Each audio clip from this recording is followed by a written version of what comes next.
Hello everyone, I hope you guys are doing well and studies are going in full swing.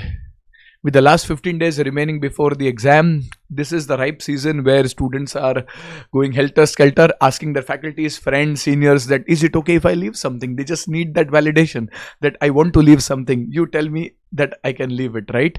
So I thought that I'll make a very quick video and share with you that whether can you leave something, and if you have to, how do you decide on that and make peace with that. Okay, so theoretically speaking, you should not be leaving anything, right? But that is again ideological. If you have covered everything very well, if you have not, trust me, there are a lot of students who are who have gone into the exam and have got their marks as well, as long as they are 80 to 90% well versed with a particular subject.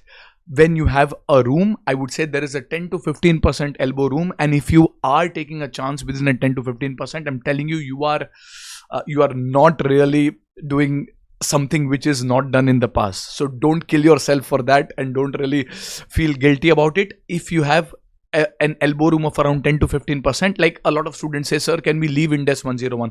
Now, as a conservative, I would say that rather than leaving, quickly watch a revision video at your whatever x, 2x or whatever x, and try to skim through the important questions. There is a very high probability you will get that. So if you can invest a limited time over there, well, great. If no, you have never touched that in the past, then at this point, it is very important that you touch upon the maximum surface area, in the sense that if you are doing something relatively new that you have not done Indes 101, for example, earlier, or you have not touched, let us say, derivatives options in the past. Now, derivatives options, this is important, but let's say you have not touched it. If you kind of do that right now, 15 days before the exam, it is going to take a lot of time and add it to the pressure. So ideally, if possible, if you have done something in the past and you don't have time, just skim through the revision videos or the important questions and make peace with it. If you have left something and you have this FOMO that no, I cannot go into the exam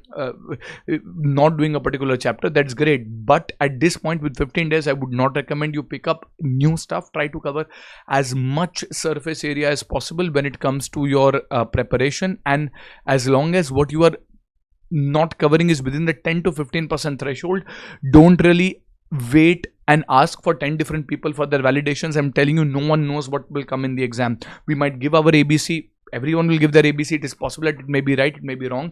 This is not the time for trend analysis. Different people have their different strengths and weaknesses, but in my opinion, if you have something which you can kind of even self-solve, like in FR you have topics like Indes 1, Indes 8, Indes 10. Well, it's fine if you can kind of cut down on the time over there, but on the important areas, it is important that you at least brush through the numericals.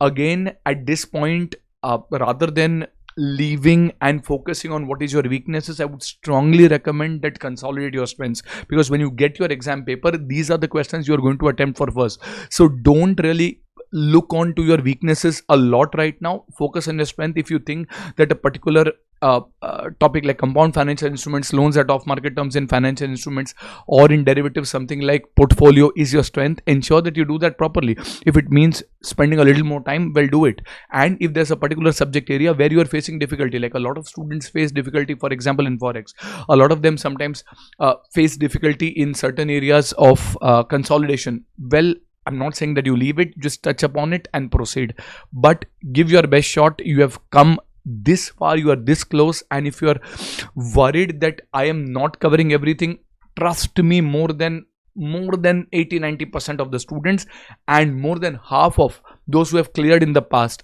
were sailing on the same boat, and it is such a large syllabus, it is absolutely okay. Now again, if you say half of the thing I have not studied, well, I'm not going to give you that false thing that nahi ho jayega. Nahi ho sakta if it is a miracle, but with a 15-20% buffer, you can easily manage, and you don't really need to go hard on yourself, because that will affect your other preparations. I'm just wanting to give you that that support, that you go ahead with your preparations. Pat yourself, no matter how much you are facing difficulty, go ahead, and I'm sure you're going to do well. Okay, lots of love, blessings, and good luck for you. Goodbye and take care. See you soon.